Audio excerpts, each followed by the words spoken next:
My name is Emmanuel Emmanuel. Thanks for your company here. And our first story, President Mahama is visiting inmates of the Nsawa medium security prison. The president will interact with inmates and check on the overstretched facility.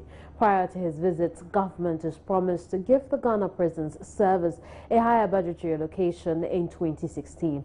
President Mahama says this will help the service acquire the necessary resources to efficiently run the prisons. The prison service appears to be the only security agency much attention has not been given to over the period. Advocates for improvement of conditions in our prisons. And let me remind us that prisoners are brothers and sisters, they are sons and daughters. And even though we might have taken them out of society and kept them away for a bit, they still are human and have rights. We have only restricted their freedom, their rights to freedom of movement, but all their other rights are active. And as the Supreme Court of Ghana determined, they even have the right to vote and vote in elections. And so we must remember this always. In the next budget cycle, I intend to push for an increase in resource allocation for the Ghana Prison Service.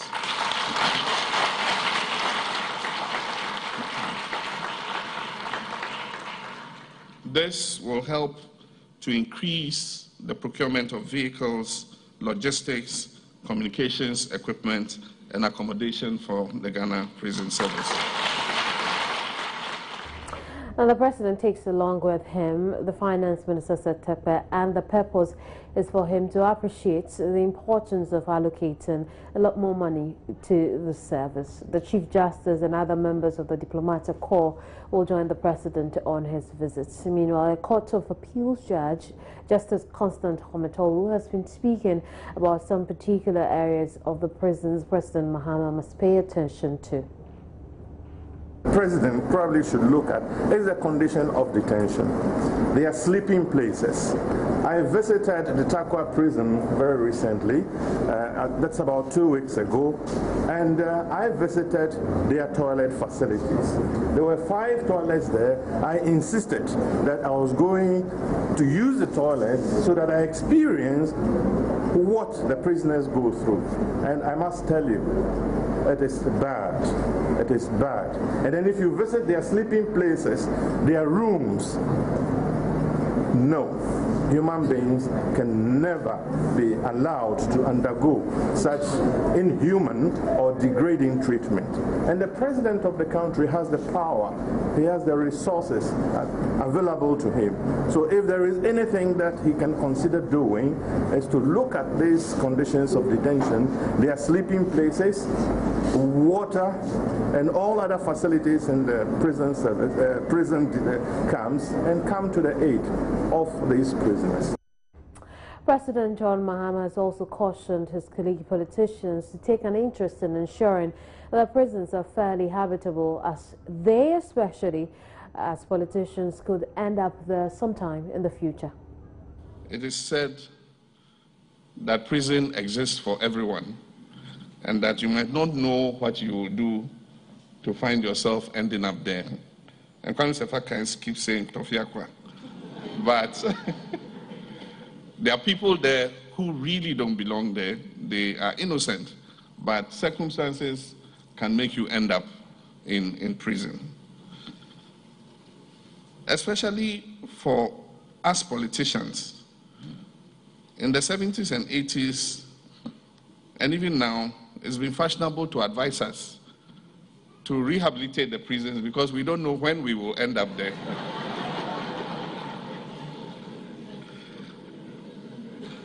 And so for me and my ministers and our government officials, it's sound advice that you should rehabilitate the prisons so that in future, if you find yourself there, the conditions will be much better than you came to meet it.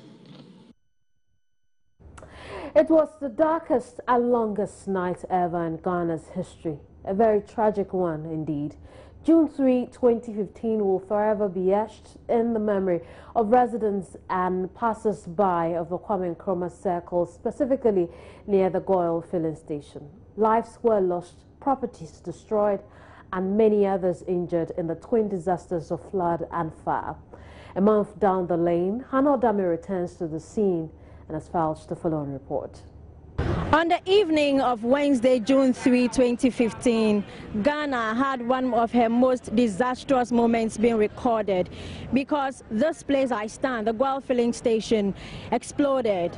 There was flood and fire and a lot of casualties were reported. Over 100 people lost their lives in that incident. We can see Enes Safo, who was 59 years old, Kojo Adai, a driver, a popular one here we are told, Helen Danso, who worked in this filling station, was 22 years. We also see Philip Opon, who was 53 years, and then Emmanuel Kweku, who was just 27 years. They are not the only casualties. Some parents lost their children. Some couples lost their partners. Businesses were shut down. A lot of people lost their belongings to the flood.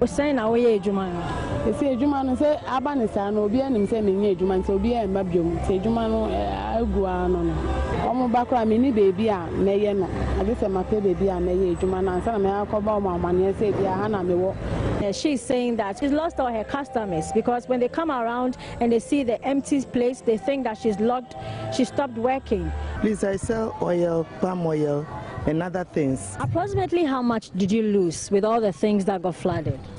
At least about 50 million.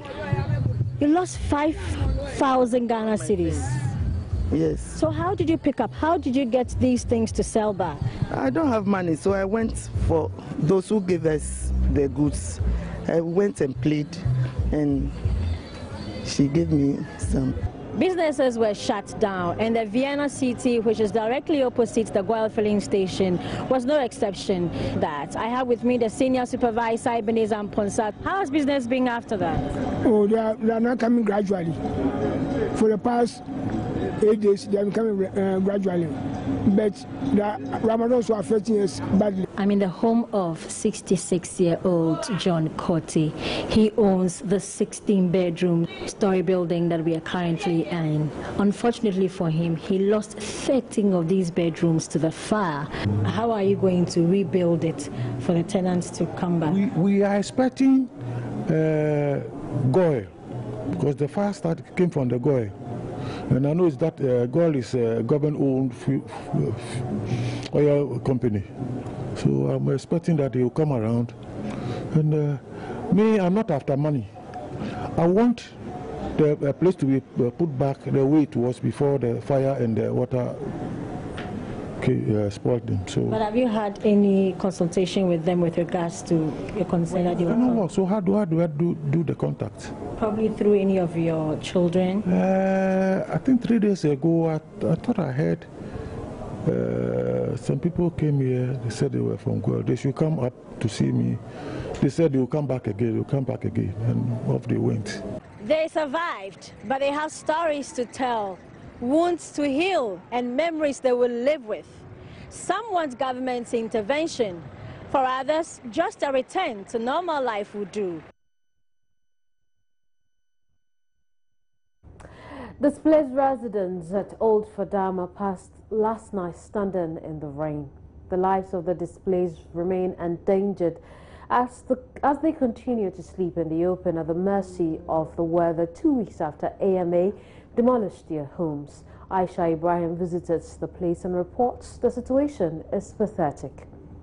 It's been raining for the past few hours and residents at Old Fadama are still sleeping in the open 2 weeks after they were displaced by the demolition backed upon by the AMA. Now, as it rains, you can see some of them here who are still standing here waiting for the rains to come down so that they can sleep. It took me a tough time. I had to climb. This is supposed to be rooftop where they reside because they are scared there could be flooding downstairs. So anytime it rains, this is where they come. And even here, you can see that the structure here is unroofed. So they're just perching somewhere here, waiting for the rain to stop so that they can have a peaceful night. Some of them are still standing there holding their blankets, holding their bed sheets, just waiting for the rain to come down so that they can have a comfortable sleep. Let's speak with some of them and hear what they're saying. Hello, you're frozen. You see, free say a baby boom more than a half an hour. I am made up, many baby are just a. It's so to wedding. And now so to I'm determined to my dinner, baby ada. It is and so thought it says the last month a tough it's an adjoa could say addiction now bedding. I just am baby tell Sama there too. Not as a wonder. Now, since I boom dino a dana when you're not more for not be mamma near man, I say, Mamma Murphy. and dry me boss never has a den or be catching. Oh, Bando, I'm a ban, I'm come back a second, and I'm called Manchester.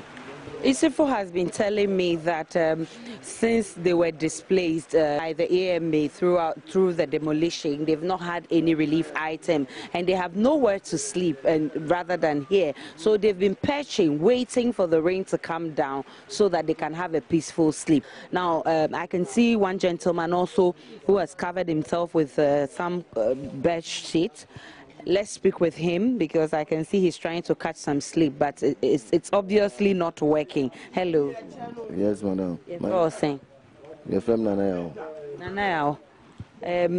I said the officer would there be nine so to how bit me. Mammy, yeah, the almost weird and a damn cry, yeah, baby, I did Tibeto. And soon you won't say, be a dynamic into my trauma and soon I tell my baby. You never be under. Our condition we tsunami tram coastal.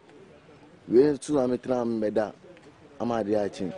Ubu am come me so I did chame wa ko pesika ko to do. In the midst of all this, I can see that someone is comfortably sleeping.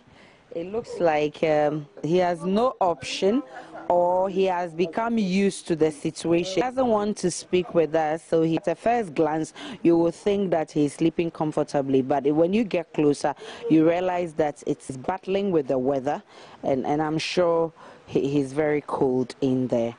Not only are they suffering from the weather, they are also exposed to some electrical wires that can cause discomfort or harm their lives. One time, there was an electrical shock and the person died out of it. Let me speak with this gentleman. Pacho, I had no first na amount for tapela if we are called down. And see a brave soon to Nipan free, Temana buyer, no way say Bibisa and Kosoa. To buy no also or copy baby agina or tia and sunuma one say electrical fan. I did change when say we would have electric no so dance you no more. Te free horn. In a baha is true. Name baha bium crown, so I say Mobu ya dainty, and never be under. Yabani abe them sa. Yaba baby idea. It is true. It is a woodada. From Old Fadama, Aisha Ibrahim, Joy News.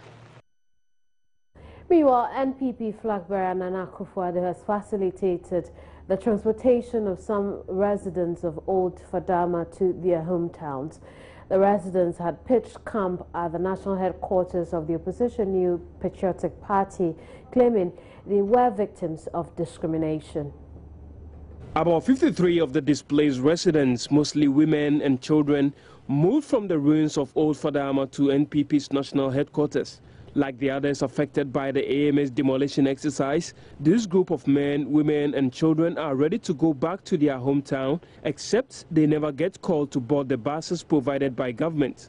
They also accused NADMO officials of bias in the distribution of relief items. Why didn't you go to the NADMO office? And the NADMO, they are doing that thing. And partial is that the NADMO, they are hearing my first. I am saying that there's a partial day because when you are ready to help everybody destroy. Why one way they are going? This is not supposed to be a party different. But the NADMO is aware that they are helping, but the thing is partial. He's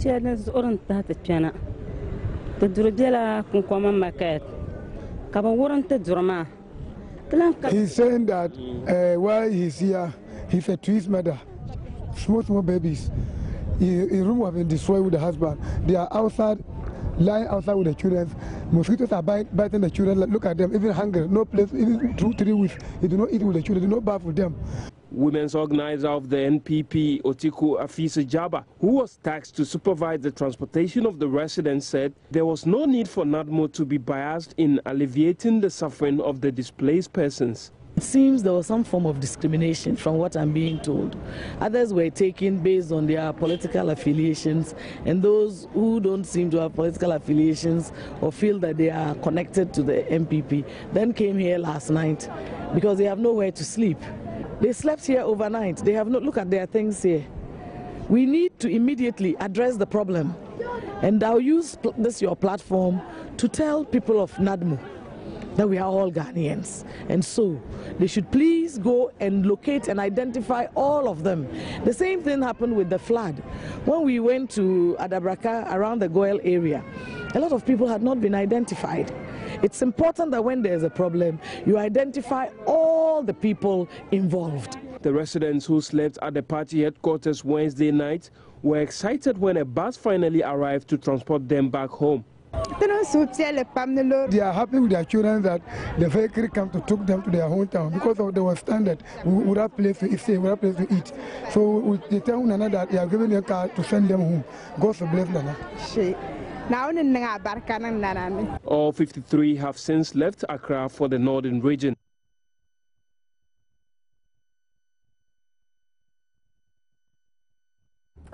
Some members of the NDC in the Napdam district of the Upper East region who locked up the district assembly office in protest of appointment of what they say is a stranger as the youth employment coordinator have opened up the offices of the assembly. We'll get you the very latest when we return. Don't go away. Well, thank you very much for staying here. The Minister of Water Resources, Works and Housing, Alhaji Collins Dauda, is in the Ashanti region to interact with victims of the Abuabo floods. Our correspondent Mohammed Nuruddin has joined us over the tour. I understand we do not have him yet. When we do, we'll bring back the story. Meanwhile, about 400 stores at the Royal Market in Kumasi have been allocated to traders who are relocated from the KGT bus terminal. This is part of arrangements to pave way for the reconstruction of the Kumasi Central Market. Join News' Mahmoud Mohammed Nuruddin reports an additional 600 stores have also been secured at Adishiman markets to accommodate traders who were also displaced following the demolition of stalls at KGT. According to the Kumasi Metropolitan Assembly, the shop owners at KGT will be relocated when the allocation process is completed. Most of the shop owners earlier complained of losing contact with their customers as a result of the Assembly's move to reconstruct the bus terminal. But the Assembly is allaying their fears. As you can see, all the shops are in good condition. We have a 36-seater public toilet here. We have urinal, bathrooms as well, and then the place is very spacious, and then the market is also progressing, as you can see. I think the KGT people can relocate any moment, and we are always, they are always welcome here. A 36-seater water-closet toilet facility and baths have also been completed at the new facility. Mahmoud Mohammed Nuruddin's report from Kumasi. Well, now we'll stay in the Ashanti region where the Minister of Water Resources, Works and Housing is in the Ashanti region to interact with victims of the Abuabo floods. Our correspondent Mohammed Nuruddin has joined us over the telephone with some details. Hello, Nuruddin. Hello, Nuruddin. Good afternoon. Tell us exactly what the minister has been doing.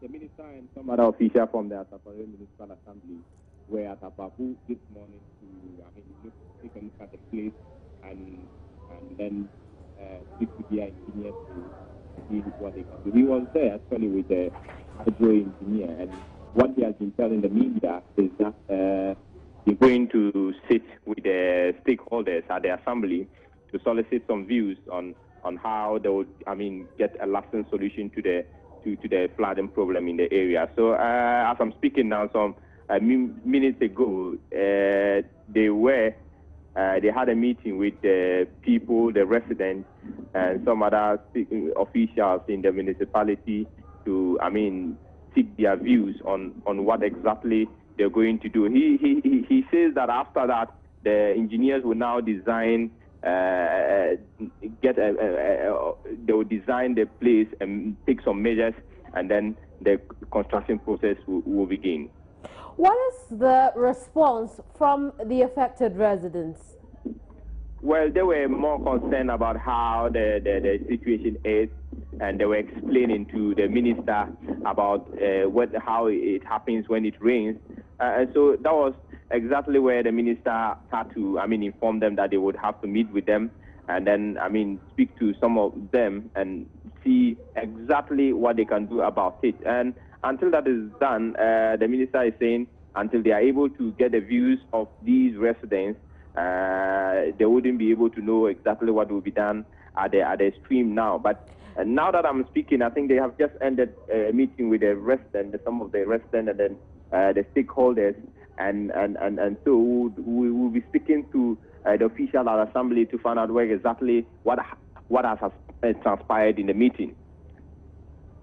Well, Mahmoud Mohammed Nuruddin is in Abuabo, where the Minister of Water Resources, Works and Housing is there to assess the aftermath of the flood. He's going to speak with a few residents who were in a meeting earlier with the minister, and when he does, we'll bring back that conversation which would update us on what has been happening in that meeting. While we wait for that, let's go to the Upper East region, where some members of the National Democratic Congress in the Napdam district who locked up the district assembly office in protest of appointment of what they say is a stranger as the youth employment coordinator have opened up the offices of the assembly after the intervention of the regional minister.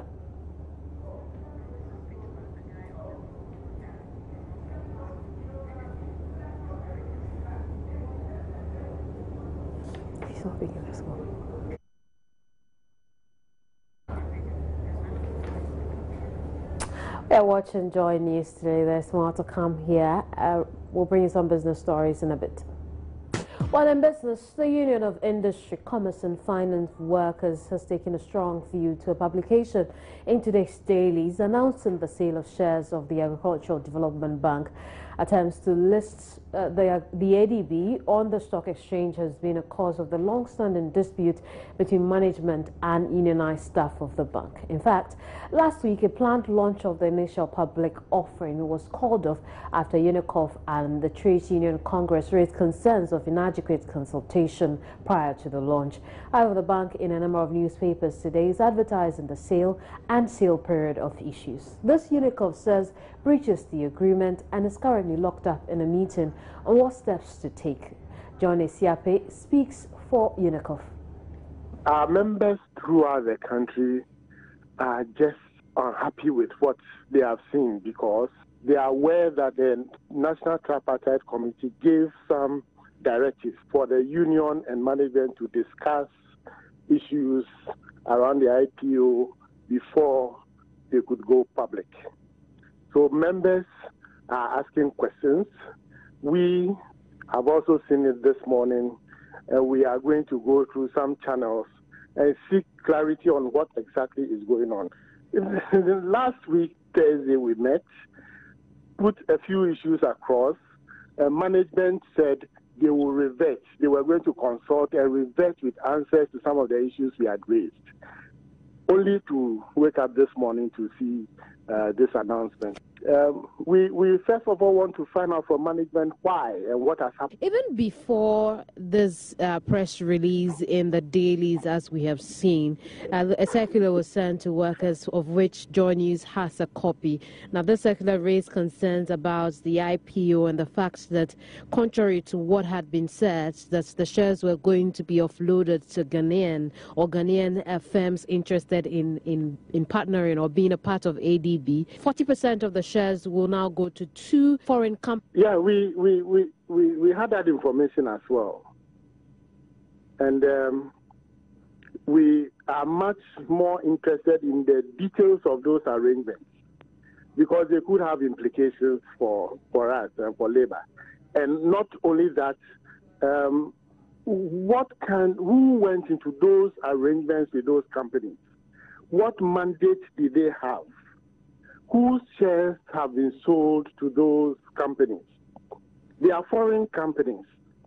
And if they are shares belonging to Ghanaians, then there are serious issues in our view which need to be interrogated. And because of that, the workers have taken action to wear red armbands. Until when? As of now, we will have to do some consultations, and we are going to come out with a full statement because the National Executive Council of ADV workers met last week and took certain decisions which are currently being put together to be communicated to the appropriate authorities and to the public. Very well. Now, according to documents available to Joy News, Atlas Mara alone would own about 25% of ADB as an investor. What really does Unicorp make of this? What we have said is.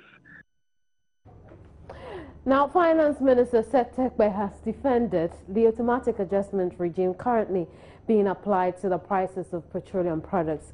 Addressing a business forum jointly organized by Graphic Business and Fidelity Bank, he explained the initiative, contrary to claims that it's an imposition by the International Monetary Fund, is rather a homegrown policy intended to help government save some money for development projects. The latest manifestation of the automatic adjustment regime is a 15% increase in fuel prices, which came into effect on July 1. It comes 2 weeks after a 4% increase, which the oil marketing companies say is mainly the effect of the continued depreciation of the cedi. They explain they are having to mobilize more cedis to pay for their products they supply to the market. Hence, the need to sell at prices that will compensate for the foreign exchange losses. Finance Minister Seth Terkper says government has had to allow this to happen as the cost of its interventions have become increasingly unbearable. I think there are a lot of people here who would recall, the days when we regulated everything from soap, to milk, to everything essential in this country. I think there are a lot of people who would recall that era. I don't think the economy collapsed with the removal of many of those things.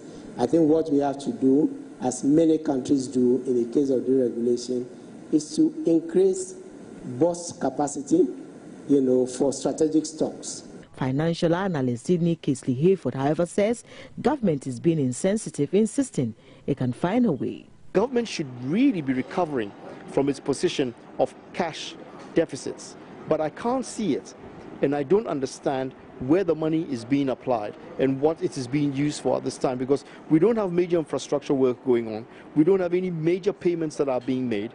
There are threats from various organizations that they are backlogged and they have not been paid their salaries. And there are people are at least at this point trying to say that government is really not giving them what it's supposed to give them in terms of its due. So there's something wrong. I don't think it's right. The 300% hike in the premium for third-party motor insurance cover has finally taken effect after it was suspended for about a month for further stakeholder consultation. Insurance companies started charging the new increases on Wednesday, July 1. This, however, didn't happen without some interesting developments just before and after this day. Business editor Emmanuel explores this and what it means for policyholders as the insurance companies. Renewals before that time, we had people having their renewals due in September coming in, so it was quite hectic. But the rush was between Monday and Tuesday, yes. That was an insurance sales and marketing officer, Pami Osei-Dapa, confirming the general mad rush for motor insurance cover by policyholders who ostensibly wanted to evade the premium increase which took effect on Wednesday. But how about clients who couldn't do so before Wednesday? Another insurance sales and marketing officer, Priscilla Mr. Abafo also shared her experience with me. For the client that I served, he paid an amount of around 160 Ghana cedis as compared to those times where you pay around 48 Ghana cedis. And that became even a little issue. I have to explain it to him that the changes have been made to help both us and them when it comes to their claims. But then because of the issue, they claim that, oh, please give me a discount so that we would have like a lower premium to pay. So most of them, we have to rather not give them a full year cover, but then prorate it to maybe 6 months so that they can pay. A vehicle owner, Prince Charles Mensah, who renewed his insurance, was however excited about the discount he enjoyed from his insurance company. I'm being given at least a percentage discount, and now they give me 45%, in which I'm very happy about it. If I should pay the whole, so I can pay, but it will be so serious. Without the discount, like I'm paying about 230, but with the discount, I'm paying about 175, which is very considerable. Now that I'm having a discount, I can use a discount for another thing, even another vehicle to be brought here still. Many policyholders with comprehensive insurance cover for their vehicles are, however, apparently now converting them to third party. Underwriting and marketing officer at Quality Insurance, Patience Efua Adi Asani, confirmed to me. A client called and wanted to know how much he was going to pay for his renewal. So after I calculated for him, he decided that he wants to change it to third party. And even with that one, he's contemplating because he says the premium is too high. A lot of people want to change from comprehensive to third party because they are saying that there has been an increment, so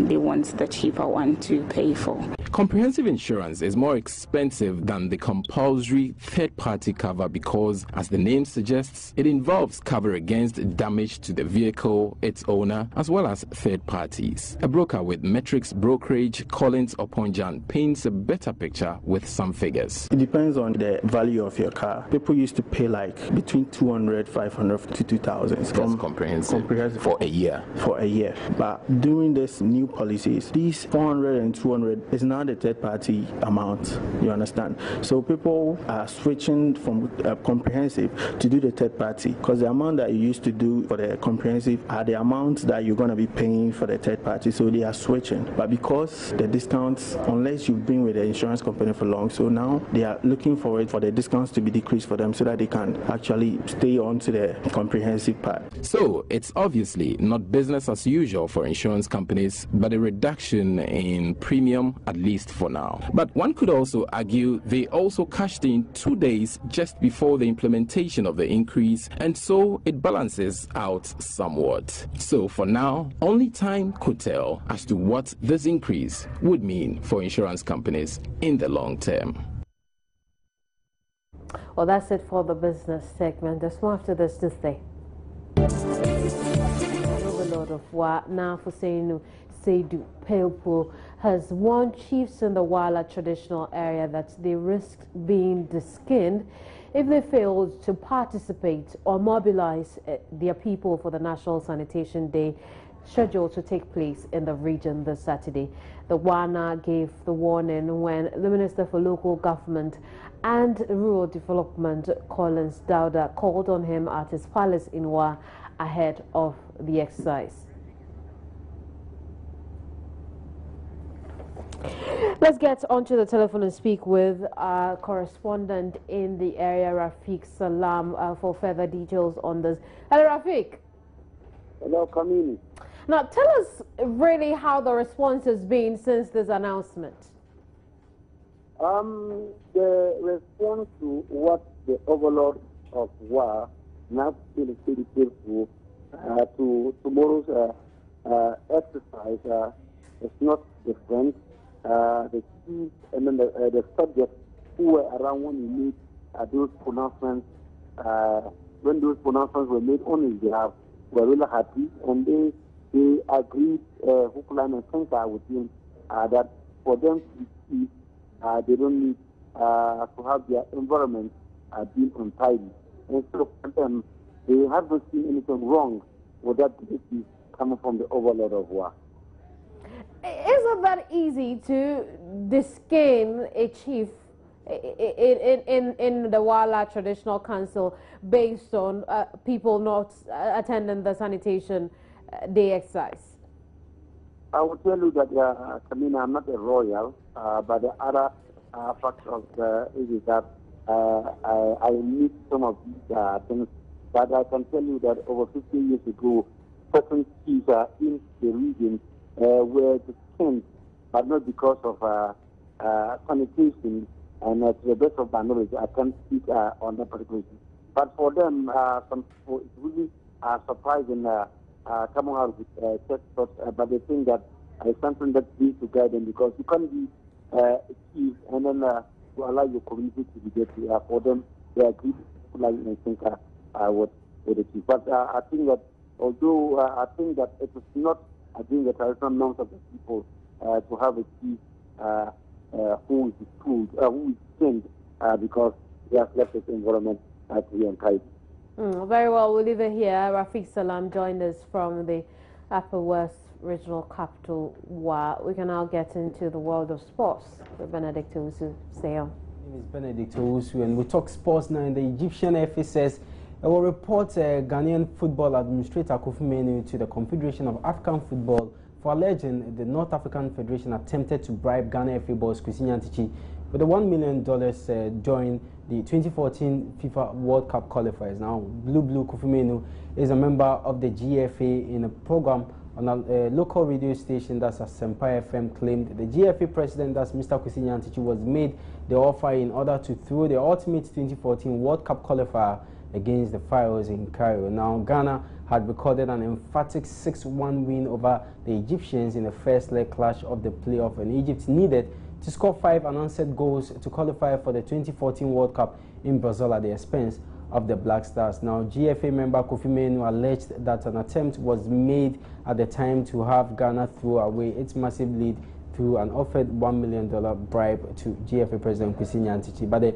EFA, that's the Egyptian Football Federation, in a statement have refuted these allegations and say it will be taking further action against Kofi Menu, who made the allegation on a Senpai FM.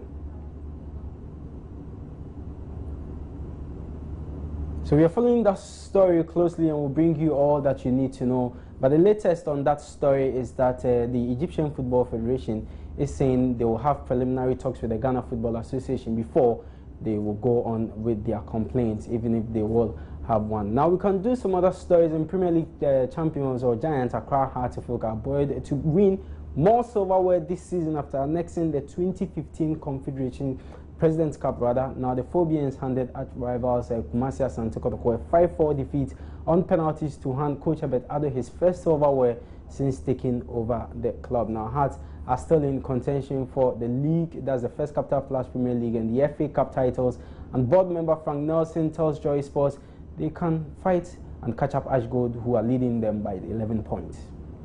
11 points adrift of Ash Gold on top of the league.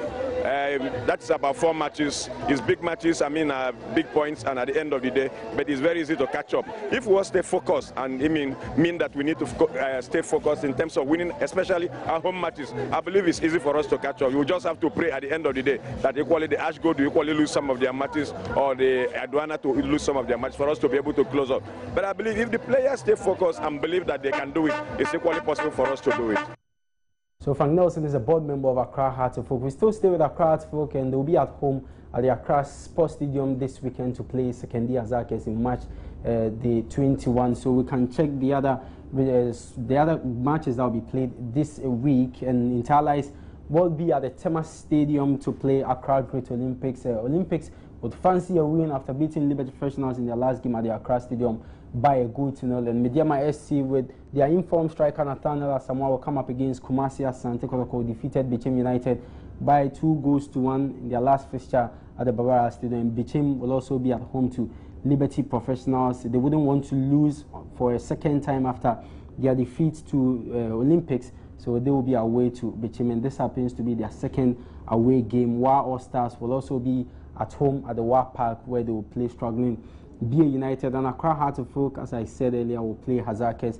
Ashanti Gold will be at the Obuasi Clay Stadium up against the Diana Stars. Very interesting fixture. What makes it interesting is that Ashanti Gold, they are the leaders on the Ghana Premier League table, and the Diana Stars are second on the table, and Ash Gold now needs 2 wins to make, if they're able to get 6 points, they will become champions of this season's First Capital Plus Premier League. So they have to get a good win against the Diana Stars, and probably they'll be on their way of annexing this year's Championship, and Wafa will take on Heart of Lions at the Sugar Copper Park, with Bekum Chelsea at home at the Sunyani Coronation Park to the new AGBRC. So that's it for the Ghana Premier League. Well, we can do some other.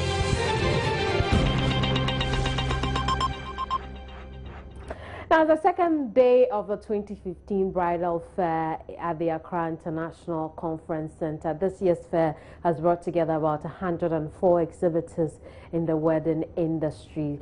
Michael Kuku Aban is at the conference center and has joined us with some details of the second day of Bridal Fair. Hello, Kuku. Hi, Kemi. What can you tell us from the Bridal Fair today?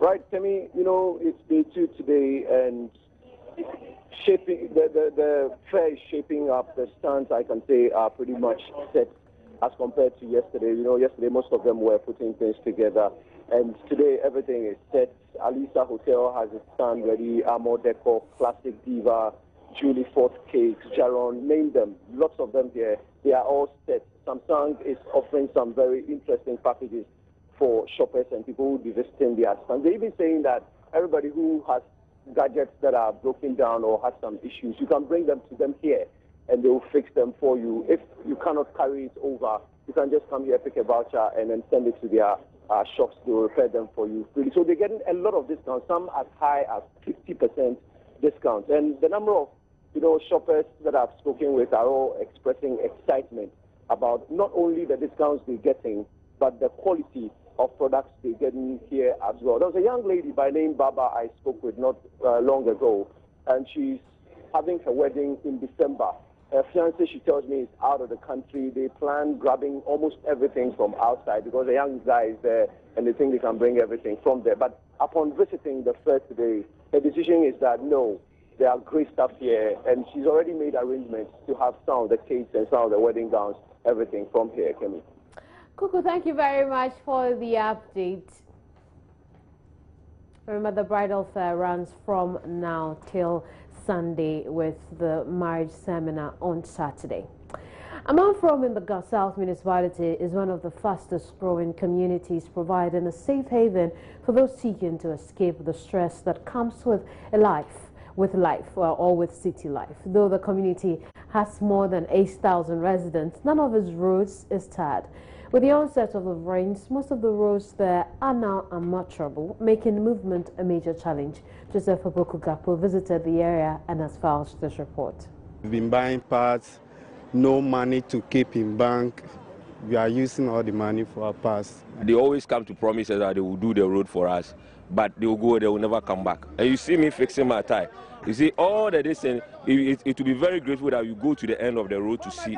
It's very, very bad. Those are some commercial drivers at Castle Amanfrom expressing worry about how bad the roads are damaging their vehicles. The main road through the community is about 5 miles long, but untarred with large deep gullies a few meters apart and along. We are here at the Brodo Junction around the Amanfrom area. This is the state of the road. Now, it would interest you to know that the last time it rained around here was more than a week ago, but several days on, the water is yet to dry off in order to make the road motorable again. Whenever it rains, the road becomes unmotorable for days. Commercial drivers refuse to travel here, and residents are left stranded. They have to spend long hours walking to get to their homes. Some actually say they prefer to sleep outside the community. In fact, when we are coming, even moving to school, it's like we are suffering, but the government has to do something about it because the road is in a poor state. And even passengers, we getting car going home is sometimes difficult. As you, the human being, you see your spinal cord. You're supposed to have smooth road. If you are driving, then you drive correct. But the road is not good. So as you are going up and down, you have infection on your spinal cord and your waist every blessed day. If you are somebody you like alcohol, this road, you're supposed to drink. Because if you don't drink, you can't sleep well. They are angry that repeated promises by government to fix the roads have not materialized. I feel enso to a essay na car neba na be yi egu kwan so na yi egu kwan so ye nante about 3 miles. Sometimes the commercial vehicles are unable to bring us home. We need to get down and walk for about 3 miles. Oma ya si ya kwan bia kosi obom road onfa na ni hwa ha nso omunyi gatas man ya sra no ara na ye egu ha no ye nso ye ka oman Ghana ho. Armed robbers take advantage of the bad roads to attack us at dawn. Even pregnant women can't use the roads. Or miscarriage occurs.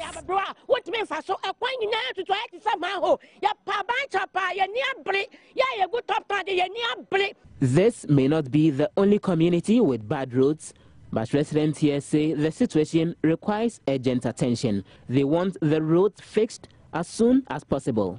For Joy News, Joseph Opoku Gakpo, Amanfrom. The Ghana Tourism Authority has ordered the immediate closure of the Bonso Arboretum tourist site following the sudden collapse of a canopy walkway at the facility on Wednesday. The closure of the facility is to pave way for investigations to be conducted into an accident that almost cost the death of 20 visitors. Public Relations Officer of the authority, Ben Oheneaya, said the facility will be open to the public again as soon as investigations into the case are concluded. The accident happened on Republic Day during a visit by some revelers to the only canopy walkway in the eastern region. The walkway, however, caved in under the weight of the visitors, injuring about 20 of them in the process. The Eastern Regional Minister and some officials of the Ghana Tourist Authority today went to inspect the facility to assess what must have gone wrong. Speaking to the press after the tour, Public Relations Officer of the Ghana Tourism Authority, Ben Oheneaya, said his outfit had ordered managers of the facility to cease operations till investigations into the accident are over. We are saying that there was a bit of a security lapse because the incident happened after 6 p.m. when they were supposed to be closing. But some people sneaked in. It shows that security was not at its best. And if you look at the extent of damage and to the facility and the supporting trees that were supposed to hold the facility are all not too strong to continue operating the facility for now. So now we are asking them to cease operations until we are satisfied with what they've put in place to rectify all the weaknesses in the walkway. He also said the managers had failed to provide full security detail for visitors to the facilities. Meanwhile, Joy News' checks revealed the Ghana Tourism Authority and the Ministry of Tourism were informed about the possible collapse of the Bonso Canopy walkway 5 months before Wednesday's accident. General Manager of Travel and Tour Company, Land Tours, Mauli Jabu, told Joy News he drew the attention of the relevant authorities to conditions at Bonso as far back as March. Just from a distance, you can see that it didn't look like structurally sound canopy. If you compare that to Kakum was really well done. There are structures, there are beams that hold the canopy together. All those is missing in the Bonso Arboretum. So when we came back, we wrote an email to the director of the Ghana Tourism Authority. We copied the Minister of Tourism and also copied the board chair of the Ghana Tourism Authority. This is on March 16th. But we have not received anything response. Well, that's it for the look again at our top stories. Just before we go, government has promised to allocate higher budgets to the Ghana Prison Service in 2016. Joy FM 2015 Bridal Fair enters day 2 as the number of shoppers go up. For more news, log on to myjoyonline.com.